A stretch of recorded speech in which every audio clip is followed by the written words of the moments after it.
3 floors of a block of flats and 1 missile. Какая жесть. The capital, Kyiv, today. 2 people were killed and more were injured. We managed to escape. We were in the kitchen. We were lucky. It was a direct hit into the living room. My wife and elder child have their legs broken. They have legs broken open. The younger one was taken somewhere by the rescuers. I'm looking for him now. Russia says it is only attacking military targets. Еще раз подчеркну, что огонь ведется только по объектам военной инфраструктуры Вооруженных сил Украины. Ukrainian defiance wherever, whenever, however. Ukrainian army sources say they destroyed this Russian convoy. In truth, they know they cannot stop the Russian advance, merely slow it. And in northeastern Ukraine, that meant standing in front of advancing Russian tanks. Melitopol, way down south on the coast, an elderly man confronts Russian troops. He says, "This is my country, my country. Don't you have problems in your own country?" I don't actually see a total overrunning of a country which is almost the size of France, with 45 million people in it plus. And so that's no simple undertaking, even for the post-Soviet army of Russia. Russia's Foreign Minister Sergei Lavrov says they don't want to occupy Ukraine. But check that against delivery. His line manager, of course, said they wouldn't invade. This from Belarus, trainloads of pain. Russia armor on the move. What we've seen in Ukraine, a fraction of what remains available. America offered to evacuate the country's president. He said, "I don't want a ride, I want ammunition." Ніяку зброю ми не складемо. Будемо захищати нашу державу, тому що наша зброя – це наша правда. Наша правда в тому, що це наша земля, наша країна, наші діти. І ми все це будемо захищати. Ось і все. Ось це і є те, що я хотів вам сказати. Слава Україні! Ukraine is under invasion from the north via Russia's client state Belarus, from the east via Russia itself, from the south via Russia's Crimea Peninsula and the Sea of Azov. Inside Ukraine, the key thrust is south from Belarus, approaching the capital Kyiv from the north, east and west. Ukraine's second city, Kharkiv, same tactic, now gradually being surrounded. South, the key port city, Mariupol. The Pentagon says an amphibious assault here has landed thousands of Russian troops. It's believed these forces will then link up northeast in Donetsk and Luhansk, the breakaway areas of East Ukraine. Even relocated Western embassies way out west in Lviv are now threatened by invasion routes south from Belarus. Lviv today, queues again, civilians signing up as soldiers. Tellingly, national conscription no longer functions. It's locals defending their locale as best they can. Overnight, Russia in a minority of 1. Of course, Moscow vetoed the UN's condemnation of Putin's war, but China's abstention a diplomatic crumb of comfort for the West. Last night was the most horrific for Kiev since, just imagine, 1941, when it was attacked by Nazis. Since then, Turkey has moved to ban Russian warships from the Black Sea, and France intercepted this freighter in the Channel, bound for Russia under sanctions rules. East to Berlin, Poland and Lithuania want more, much more from Germany than sending Ukraine 5,000 helmets. 5,000 helmets? This must be a joke. Das ist ein Witz. Das muss ein Witz sein. We have to deliver real support for the Ukrainian population. All the while, Russian TV is showing more armour crossing, this, it said, into the disputed Luhansk region in the east of the country, as Russia at home assaults social media, restricting some access to Facebook. For millions of Ukrainians, another night tonight will be in cellars, bunkers, Kiev's underground system. Nights they could not have imagined even a week ago. And here, one new Ukrainian life began, again with a mum who could scarcely have imagined this so recently. Above ground, they stream out west in the precious uncurfewed hours of daylight to Poland, to Romania, to safety. Well, as Russian troops continue advancing into Ukraine, they are meeting stiff resistance from Ukrainian forces backed by newly armed volunteers. Our international editor, Lindsay Hilsum, drove south from Dnipro to the city of Zaporizhia. She's back in Dnipro now. Lindsay. Kathy, the lights have just gone out on the street where I am as the curfew has come into force.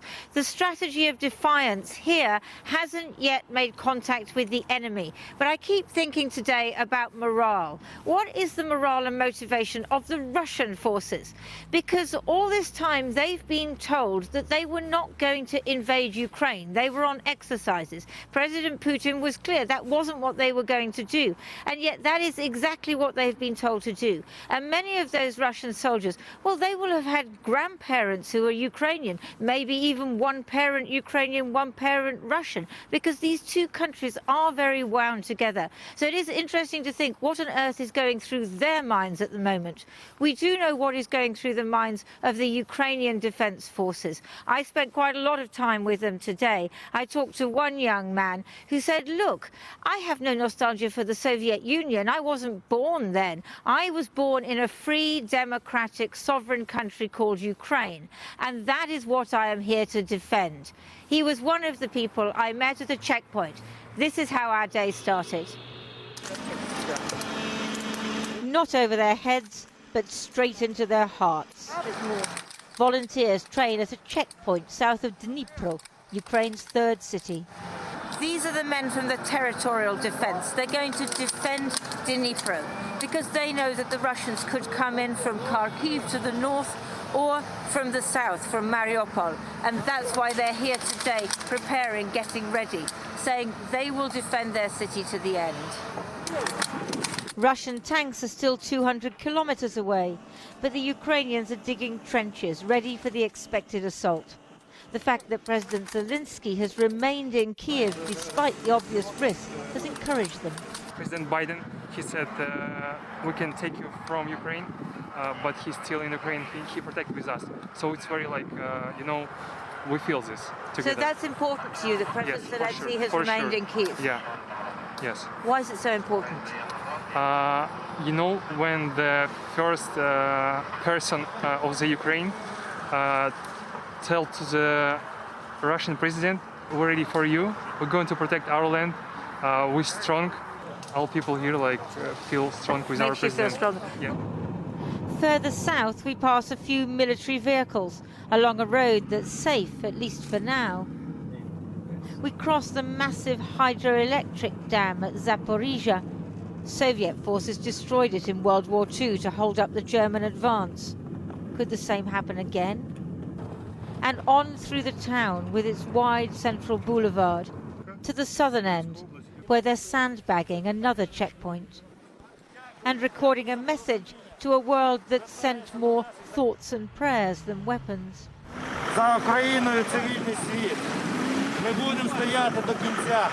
No one could know when the Russians might come.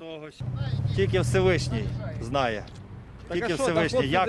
Тому що їх б'ють і вони кружляють, вони розуміють, що їх Україна б'є їх з усіх сторін.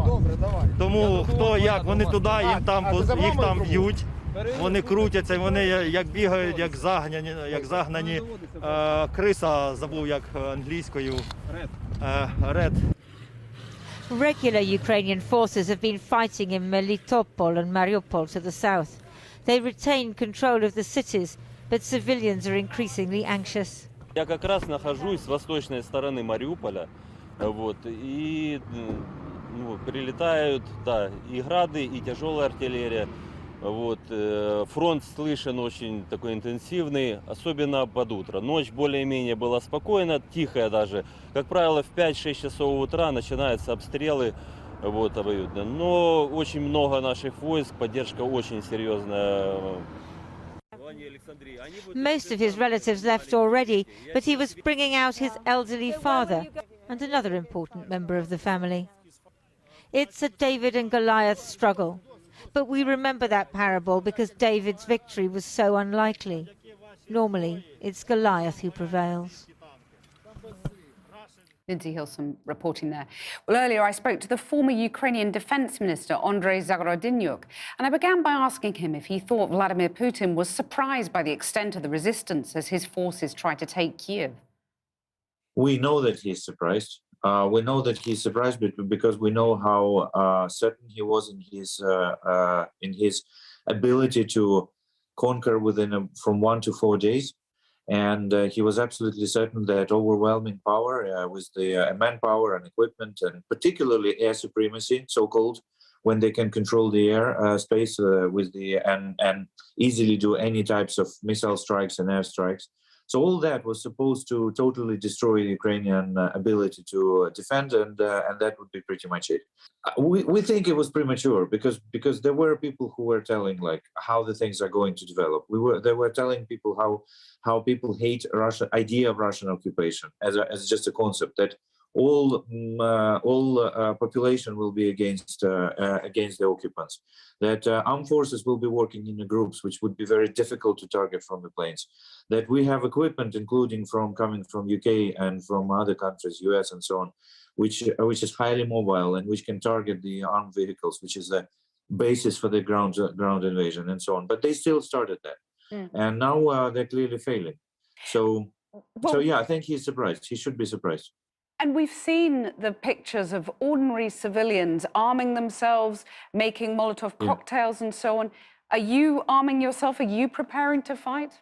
Well, every citizen prepares to fight. So different people doing different types of activities. I have to say, every person I know of my friends already have weapons ready. And you yourself? Okay. And that's you put the bullets here, and that's how it works. Right. I was going to ask if you knew how to operate it. I assumed you did. Gun. I'm assuming perhaps you've been trained in is that a Kalashnikov? I'm sorry, I don't know. But... No. This is basically it's a personal gun. It's not Kalashnikov. No, it's for personal protection. So it's not an assault rifle. How long have you had that? You pass through the certain courses and so on, but no, it's not the like a real assault rifle for military. But how long have you had that gun then? That particularly one, like 2 weeks.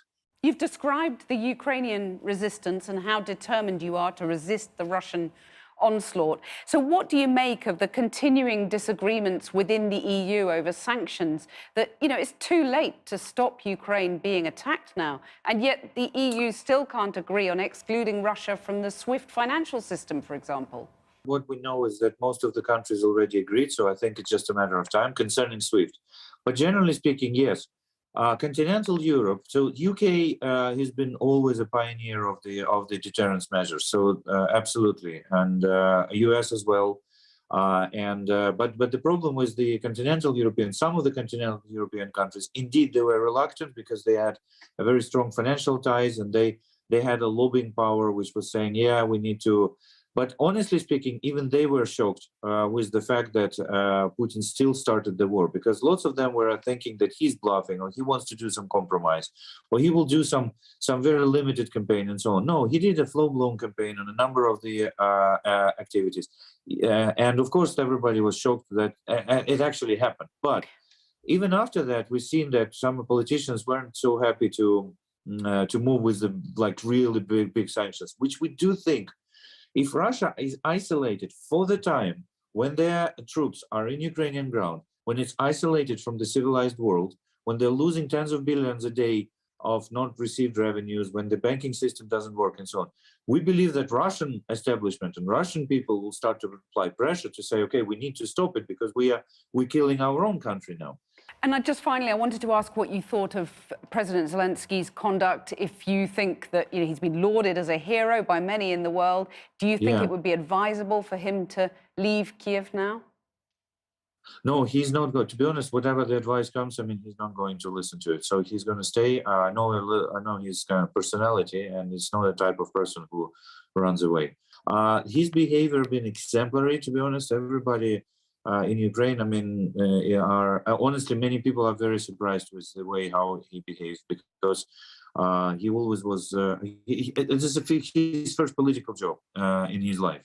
And lots of people were wondering how he's going to react if the real problem starts, if like a real war starts. But he's leading by example lots of people now. So yeah, it's amazing, to be honest. It's incredible in a way. Andrei Zagorodniuk, thank you very much for joining us. Well, for millions of Ukrainians, life has suddenly turned into an absolute nightmare. A short time ago, I spoke to Alina Kurska, a young woman who lives in Kiev and is now hiding in her flat with her mum and aunt. She began by telling me what she has witnessed and heard in the last 24 hours from her home. Last evening, we heard the alarms. That's why we went with my family to the bomb shelter. So half of the night was spent in the bomb shelter. Then we came back home, and in the morning, we heard large explosions. A rocket missile hit an apartment building just 3 kilometers from my place. And that's really terrifying and awful. So like during the whole day, we're hearing some explosions, we're hearing some shootings. And of course, all the time we are on the alarm, ready to go to the bomb shelter in case need be. What's going through your mind now, Alina? It's hard to believe that this situation is happening with a democratic state in the 21st century. And you live with your mum and your aunt, don't you? I wonder, are you thinking of escaping with them? Are you thinking of fleeing? You know, for now, it's hard to realize because I live in Kiev, and these days Kiev became like a hot zone of the conflict. So there are fights in almost in all regions of Kiev. And even if we want to go, for example, to the train station, like it's not safe to go on the roads. I know that there are some trains which are evacuating people to the west, but still it's not safe to be on the roads. Do you feel that, you know, last night, did you get any sleep in the underground shelter? We didn't get any sleep in the shelter because, you know, when you feel so frightened, it's hard to sleep. And how are your mum and aunt doing? Well, you know, they are really terrifying. We try to, like, you know, motivate one another, and we try to be hopeful, but still, it's really hard mentally. Again, I hear the explosions. That's why, like, staying in such a situation, it's really hard psychically and mentally. What do you fear for yourself and your family in the next few days? You know, the biggest fear is an air attack. And it's really hard. So when you are in an apartment, the biggest fear is that there's going to be a missile rocket, which you cannot escape. Alina Kurska, thank you very much for talking to us. Thanks. Take care. Well, joining me now from Moscow is the journalist and filmmaker Mikhail Zyga, who founded Russia's only independent television news channel, Dozhd. Mikhail Zyga, when you look at the fact that there's protests on the streets of Russia, do you think Vladimir Putin has started a war here that doesn't have the support of his people? No, it's always hard to tell the real will of Russian people, because we don't know enough. We don't have any information. We don't have any reliable surveys. Definitely, the protests we've been witnessing a couple of days ago were massive, but they were not. And the reaction of the authorities was also very, very brutal. We had up to 2,000 people arrested within a couple of hours. According to the latest survey, I cannot fully trust, but still the numbers are very surprising. About 50% of all the participants disapprove and disagree with the war. That's probably the highest amount of people verbally and vocally disapproving Putin's policy. And, you know, and at the same time, people are definitely very polarized on the social media. A couple of days ago, together with some biggest names in Russia, with most prominent writers, artists, filmmakers, we wrote a letter denouncing the war, saying that we do not believe what Putin says, and we are urging, we're demanding to stop the war, and and the fighting, the online fighting has started. I'm getting personally lots of demands. You burn in hell and you leave and go to Ukraine. At the same time, thousands of people are writing me on a daily basis, asking me to add their signatures, to add their names under that letter. Right, so very polarised. But is there a more unity on the opposition to the fact that the sanctions are going to really harm Russia's economy? Is that worrying people? It's hard. It's hard to tell if it's hard to tell. Have we really realized what has happened? Because many people understand that the world we know has been ruined. We many of us understand, including myself. I think that our country, that everything is over. That the future we've been hoping for is over. Russia will never be able to have business as usual again. So right. we are running straight into the Middle Ages without banking system, without normal flights, without without normal way of life. Everyone has got used to. And speaking about the media. Mikhail, we've got. I'm so sorry. We have run out of time. But Mikhail Zyga, thank you very much for joining us. Well, the UN said today that more than 150,000 refugees have left Ukraine since the invasion began, most of them heading to Poland, others managing to get into other neighbouring countries like Slovakia. Our reporter, Porek O'Brien, has spent the day at the Slovakian border town of Ubla, and he joins us from there now. Porek.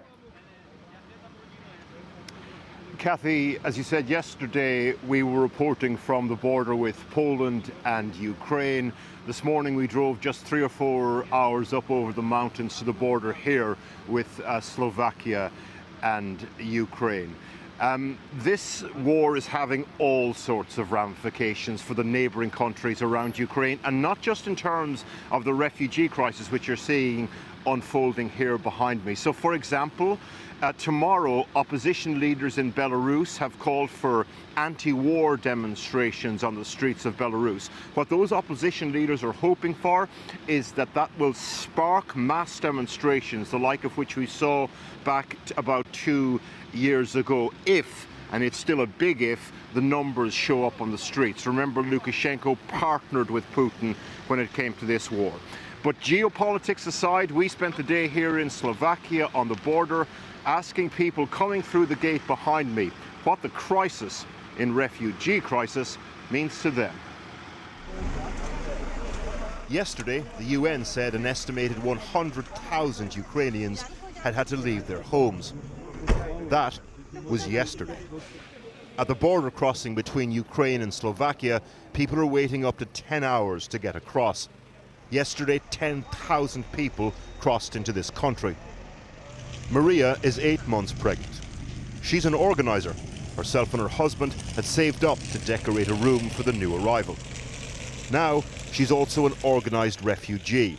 Fold-up chair for the walk that took hours, check. How do you feel about the prospect that your child won't be born or might not be born at home? Yeah. A lot of feelings, yeah.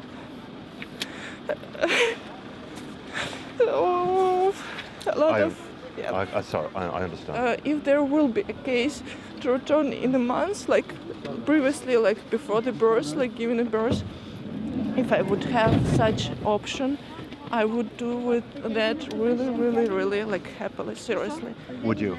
For sure, yeah, because I really want to see my husband, dog, and everywhere, like seriously, yeah.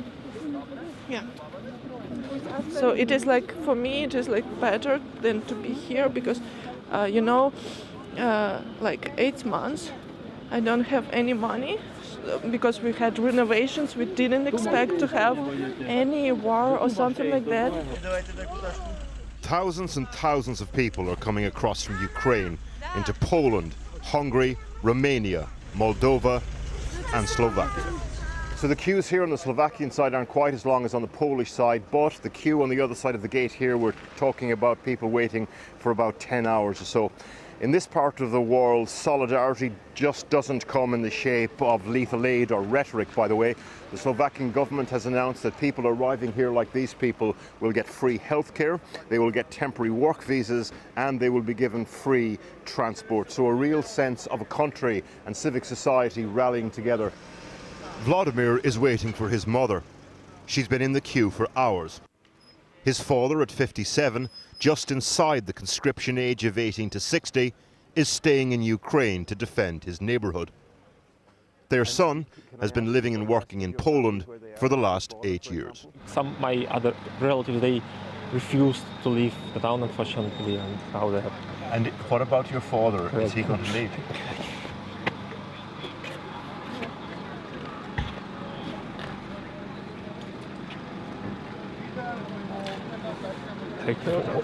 Are you okay? No, I'm not. At least I will see my mother soon. The people we met were incredibly resilient, being strong for themselves and those fighting back home. There are layers to the anguish of having to leave, though. The leaving is just the start of it. Because then come the questions. If I ever return, what sort of country will it be? And if I do go back, who will be waiting for me? Well, joining me now is the German MEP David McAllister, who's chair of the European Parliament's Foreign Relations Committee. Mr. McAllister, Germany is belatedly agreeing to exclude Russia from the SWIFT financial system. I just wonder, other countries signed up quite a while ago. What took Germany so long? The Russian invasion of Ukraine is the most serious violation of international law in Europe since the Second World War. And this is an attack on our way of life, our democracy, our freedom, and our security architecture. That's why I welcome that the European Union member states adopted a whole package of sanctions this week, but they also reserved the right to take further steps should there be a further escalation.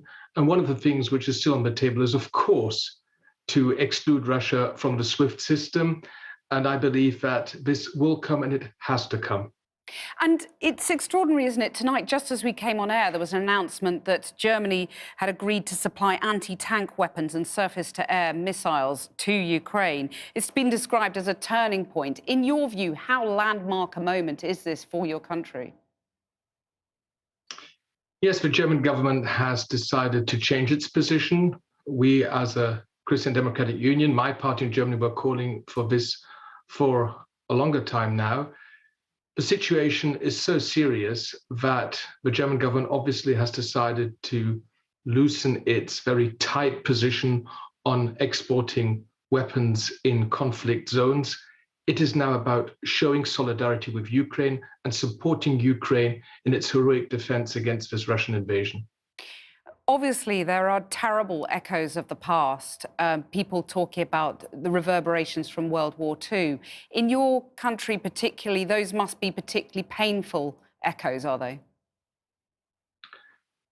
Germany traditionally always has a very restrictive weapons export policy.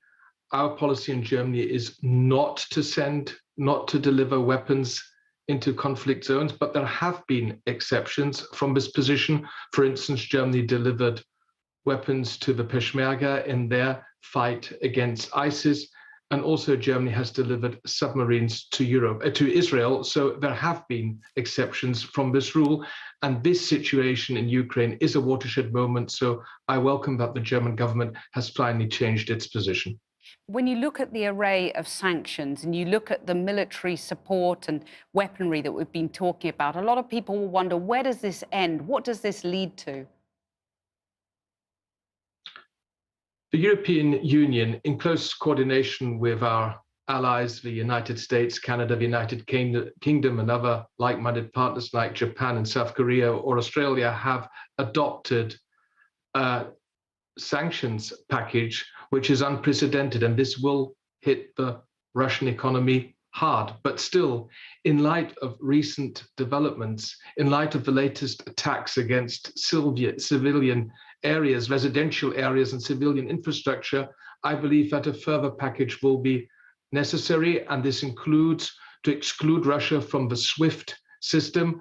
I could also think about a ban of Aeroflot flights into EU territory. But there will also be reprisals, won't there, for European economies? You know, Russia will hit back. Yes, Russia will try to hit back, but I believe that our sanctions will hit Russia much harder, especially because the European Union is the largest economic trading partner of Russia. But of course, we will have to bear the consequences. But it's now showing solidarity with Ukraine, and it's about defending European democracy, the rule of law, and the whole peace and security architecture